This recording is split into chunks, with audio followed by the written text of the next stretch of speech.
UCW, Minneapolis, St. Paul, Minnesota, discontinued analog service at 11:59 p.m. on February 17, 2009. Stay tuned for info on receiving our digital signal.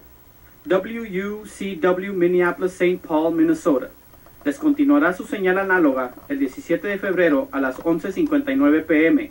Manténganse en sintonía para obtener información sobre cómo recibir nuestra señal digital.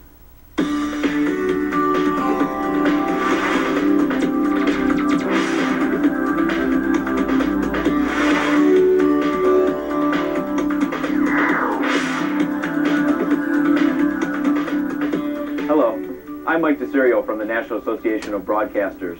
From now on, this television station is no longer running regular programming in an analog format and is broadcasting exclusively in digital. The switch only affects viewers who watch TV using antennas. If you're seeing this message, this television set has not yet been upgraded to digital, or your equipment is not working properly.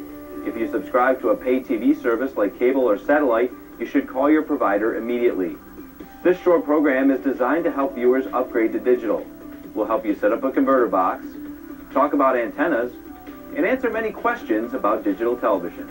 We'll also help you scan for channels, a very important step that everyone with a new TV set or converter box should do today.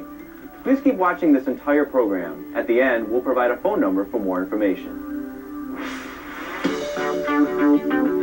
To continue watching free television with an antenna, you have to upgrade in one of three ways. First, you can purchase a new set with a digital ATSC tuner. Most TV sets sold in the last 2 to 3 years have digital tuners, which can pick up all the digital programming out there. Visit dtvtransition.org and click Is My TV a DTV to see if you have a digital TV. You know your set has a digital tuner if the channel numbers come up on the screen with a dash or a period. For example, channel 4 would come up as channel 4.1 or 4-1. If you see periods or dashes, your TV set is digital, so you should try rescanning or reprogramming for channels.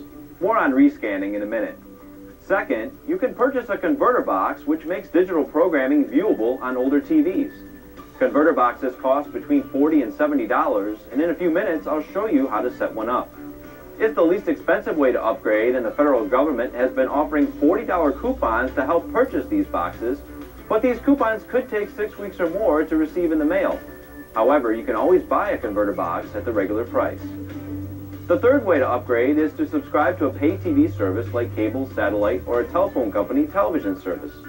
Call your local pay TV provider. So, how do you set up one of these converter boxes?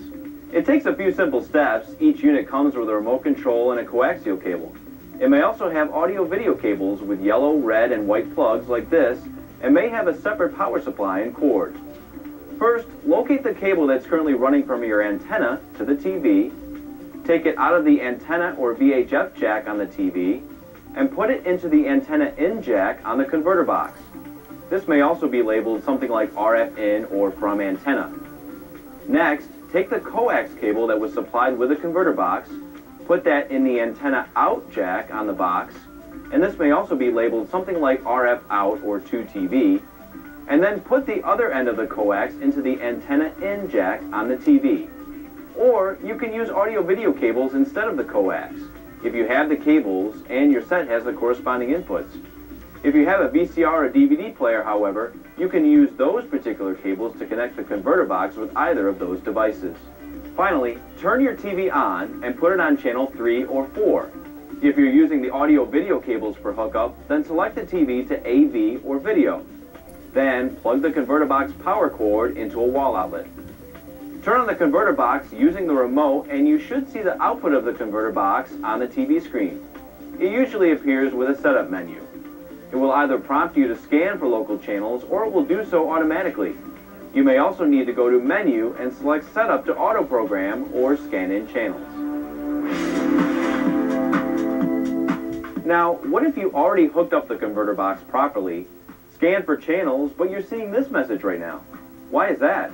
It's probably because many channels changed their locations on the broadcast airwaves after the transition.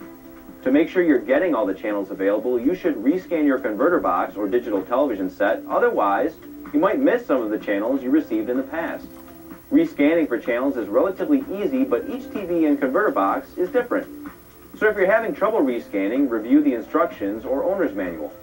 Going back to rescan involves finding the menu function. Usually just press the menu button on your remote control and choose an automatic scan or easy scan function or manual scan function, and let the television or converter box find channels for you. Before we address antennas, it's important to know that the new digital signals work differently. Once you've upgraded, you should have a clear picture with no ghosts or interference. But if you can't find channels